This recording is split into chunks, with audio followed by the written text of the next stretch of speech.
Welcome back to Broncos TV. Something a little bit different for you now, because tomorrow is National Science Week. It kicks off, and I know you're going to say we're at the footy, but science is actually all around us. So tonight we're going to find out more about what is happening throughout the week, and it's a great pleasure. Terrell is back because he is a scientist after all, but Queensland's chief scientist, Dr. Jeff Garrett, is with us. Thank you so much for coming in to have a chat to us. Pleasure to be here. Now, you spend your life talking to people from all walks of life about science, don't you? I do, that's the job. And who is this little friend? I'm Mel, and this is my pal Gavin, and we're here to cheer for the Broncos.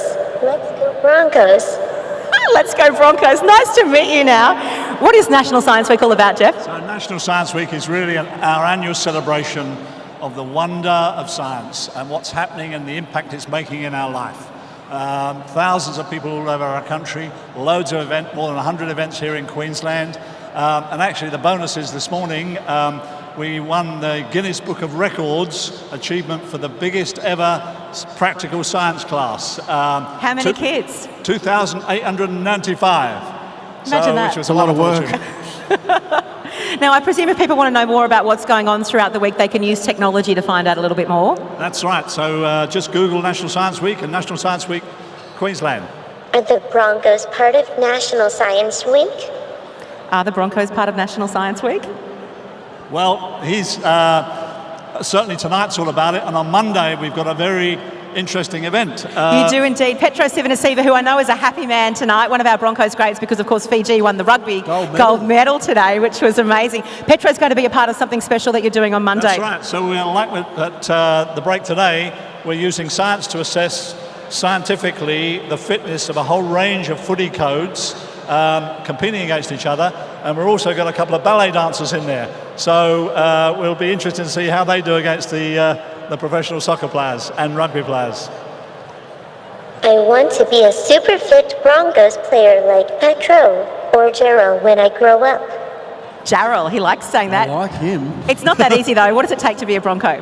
It takes a lot of hard work. I think there's a lot of injuries involved in to be a Broncos, but in rugby league player in general. But also, I think great friendships, and that's what our club's built on. And of course, sports science is a huge part of the game these days, isn't it? Yeah, definitely. It's coming far. Obviously, these boys obviously have GPS systems in their jerseys when they run around, and it's very important for our rehab as well. So science is everywhere, and it's definitely in the Broncos.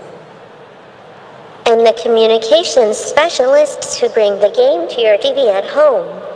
That's us, isn't it? Of course, absolutely. What about the engineers that build stadiums like this and keep us safe? Wonderful. Wow, science is all around us.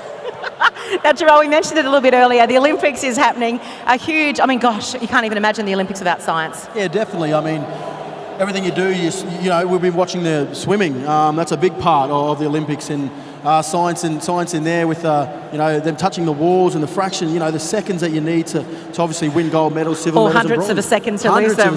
Hundreds of a second. So it's a massive part of the Olympics at the moment, and it's we enjoy watching it, but without science it doesn't go on. So this is about promoting science, isn't it? Why is it important that people still study science? Why is it important? Because things are changing so fast in our world. Now's parents, the giant Japanese SoftBank organisation, predict that by 2040, that's only 25 years away, there's going to be more humanoids, more robots on the planet than people. So that's how things are moving. Lots of jobs will disappear or be replaced, but of course lots of new jobs will come on stream requiring science, technology, engineering and maths. So we've got to get in there if we're going to compete in the world in this space. You're not going to take my job now. Now what do you think? Absolutely. There's all sorts of exciting careers if you study science. That's the future. And that's why I'm working at the Australian Centre for Robotic Vision, right here in Brisbane. I have to say, when I came along to the Broncos tonight, I didn't imagine I'd get to talk to a chief scientist, one of our favourite legends, and a robot. So it has been an amazing night. Thank you so much for being with us and letting us know. And don't forget, there are some amazing events happening right across the country for National Science Week. Get on to Google, take a look and see how you can get involved. Gentlemen, thank you for being with us. Thank you. Thank you. Thanks now, and here's Mitch.